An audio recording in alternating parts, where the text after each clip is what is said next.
안녕하세요, 오토캐스트 이다일입니다. 여기는 대구에 있는 지능형 자동차 부품 진흥원, 키아피라고 부르는 곳에 와 있고요.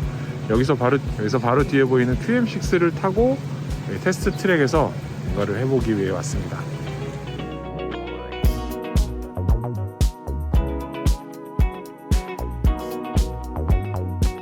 여기에 있는 시험 트랙이 있어요. 근데 여기를 르노 코리아 자동차하고 함께 왔어요. 여기 지금 앞에 작게 슬라럼을 하고 있는 차 SM6죠. 사실 출시된 지도 좀 됐고 이 차들을 그동안 많이 타보긴 했는데 왜 여기를 왔는지 좀 궁금해 하실 수도 있죠. 근데 사실 여기는 지금까지 한 번도 공개되지 않았던 그런 곳이에요. 르노 그룹이 아시아에서 최초로 여기다가 자동차 연구를 위한 시설을 만들었고요.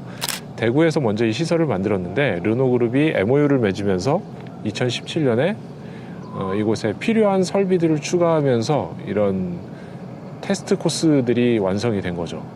이 아래 보시면은 길들이 보통 자동차 신차 개발할 때 연구할 때 사용하는 그런 길들이에요. 차로로 따지면 하나, 둘, 셋, 넷, 9개 차로 정도로 된 이 공간에 각종 노면을 재현해서 만들어 놓은 그런 구간이 있어요.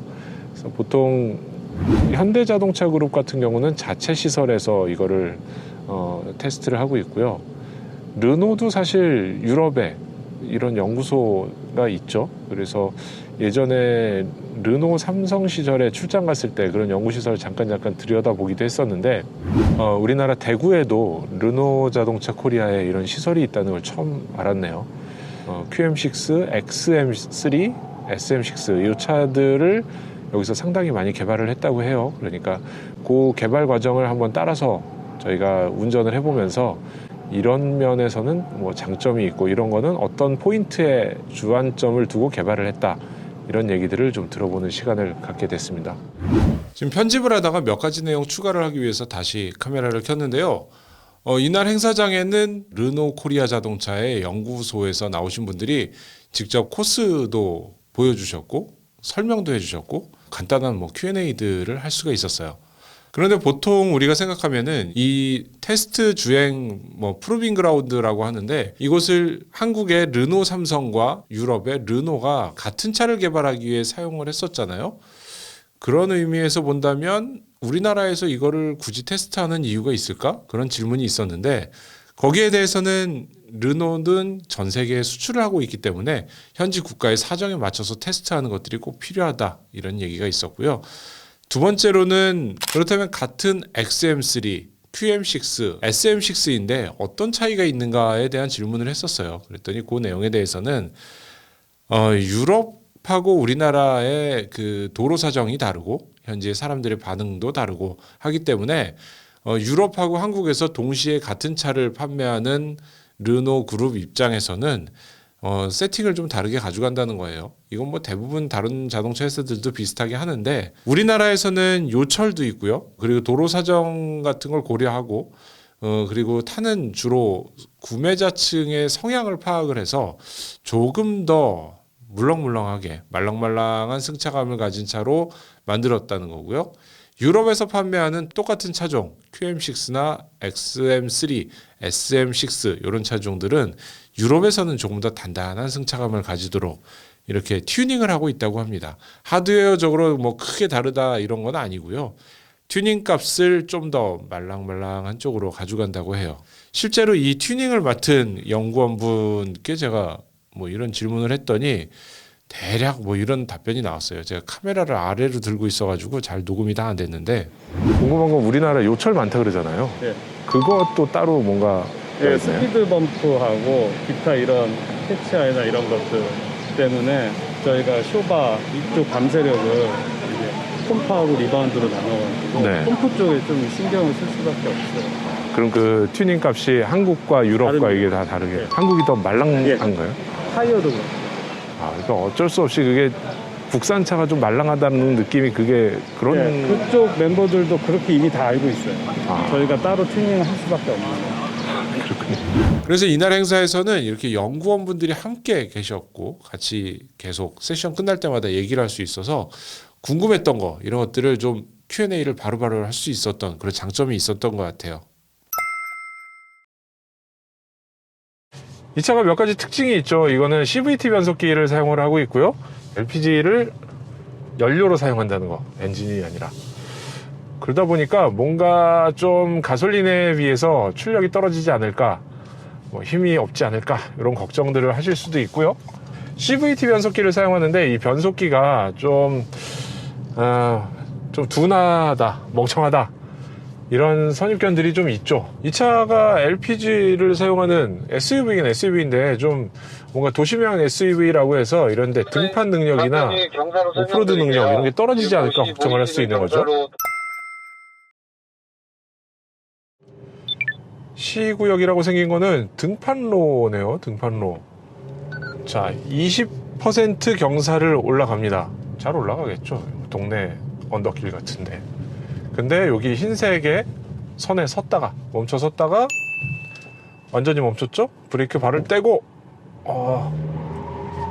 힐 스타트 어시스트, 그러니까 경사에서 잡아주는 기능이 제대로 작동을 하는 걸 여기 봤어요. 경사로에서 약간의 타일이 깔려 있는데 그 타일에 이제 물이 틀어지면은 저희가 인공적인 그 양쪽 뮤값을 달리한 조건에서 TCS 튜닝을 동시에 진행을 합니다.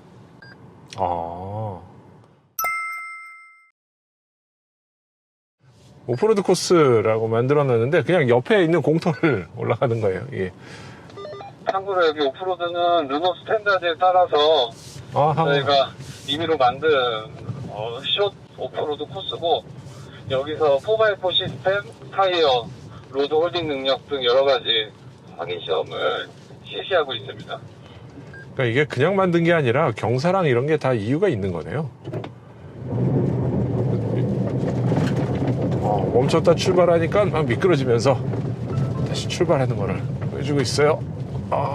이 지점이 4x4 시스템만 위해서 약간 그 단차를 둔 오프로드 지형이고요. 여기는 차량 하부가 긁히는 게 정상이니까 무시하시고 극저속으로 통과해 주시면 됩니다.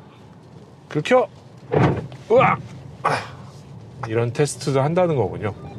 지금 내려오시는 오프로드 다운힐에서 그 힐 디센트 컨트롤 시스템도 QF6 4륜 디젤에서 확인하시면 좋을 것 같습니다. 4륜 디젤에서 지금 이 차는 아닌 거죠. 고속주행로에서는 스티어링 휠의 조타력 이후에 스티어링 휠을 유지하고 있는 보타력, 그때 느껴지는 여러 가지 이질감이나 자연스러움 등 여러 가지 고속주행 안정성을 확인하실 수 있습니다. 100km, 108km 달리고 있고요. 114km. 점점 빨라지고 있어요. CVT 변속기를 가지고 굉장히 세게 밟아보고 있어요. 근데 여기가 노면 상태가 굉장히 좋아서 그런지 몰라도 지금 이 차의 정숙성이 꽤 좋아요. LPG 엔진이라 일단 조용하기도 조용한데 하부 소음이나 이런 것들 굉장히 조용하고 120km, 130km를 달려도 안정적인 느낌, 이런 거를 받을 수가 있네요. 웨트 상태에서 한 번은 악셀을 조금 더 가해서 ESC 시스템이 제대로 작동을 하는지, 언더스티어를 얼마나 컨트롤 잘하는지, 이런 것들을 이 원선의 시험장 웨트 조건에서 확인해 보실 수 있습니다. 언더스티어는 이거죠. 이렇게 돌렸는데 가지 못하고 밖으로 밀려나가는, 드드드드 하는 나가는 그런 거죠. 자, 20, 30, 지금 40 정도 올라가고 있는데 그 순간에 조금 더 악셀, 초악셀까지 하셔도 됩니다. 저희가 ESC 시스템 튜닝을 할 때 그 언더스티어 컨트롤을 안정감과 또 하나는 이제 불쾌감을 최소화하면서 하는 쪽으로 튜닝을 해왔거든요. 그래서 그런 거 같이 체험해 보시면 좋을 것 같습니다. 그러네요. ESC가 이렇게 개입하는 게 막 인위적으로 막 세게 느껴지거나 그러지가 않아요. 이 원돌이 하면서 저희가 보여드렸던 차체 자세 제어 컨트롤, 이거 튜닝하는 과정도 옆에다가 계측키를 놓고 그러니까 컴퓨터 같은 걸로 조작을 하면서 튜닝 값을 계속 바꿔가면서 이거를 업데이트해서 입력하고 테스트하고 입력하고 테스트하고 이런 과정을 계속 한다고 해요. 정확히는 엔진 출력을 감소하는 그 타이밍하고 네 바퀴에 각각 브레이크 제동력을 더 넣어주는 시점, 이것들을 조절한다고 합니다. 그런데 보통 여기 그 대구까지 와서 테스트를 하기 때문에 여기에 일단 한번 내려오게 되면은 한 일주일에서 2주일 정도를 계속 숙박을 하면서 여기서 출장 와가지고 테스트를 진행을 한다고 해요. 40km까지 올리면서 일단 슬라럼을 시작을 하고요.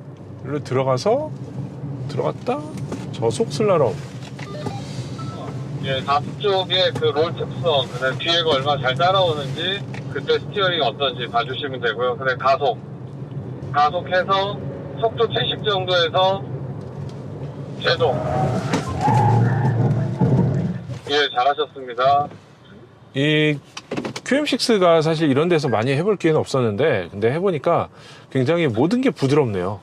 좀 전에 슬라럼도 그렇고, 예, 속도 40 급제동, 정도로 그다음에 슬라럼 진입하시면 핸들을 됩니다. 급격하게 꺾어도 이게 굉장히 부드럽게 진행이 되기 때문에 사실 안에서는 막 이렇게 짜릿함, 긴박함 이런 거를 별로 느낄 수가 없어요. 뒤축이 이제 끝났습니다. 오피스로 돌아가겠습니다.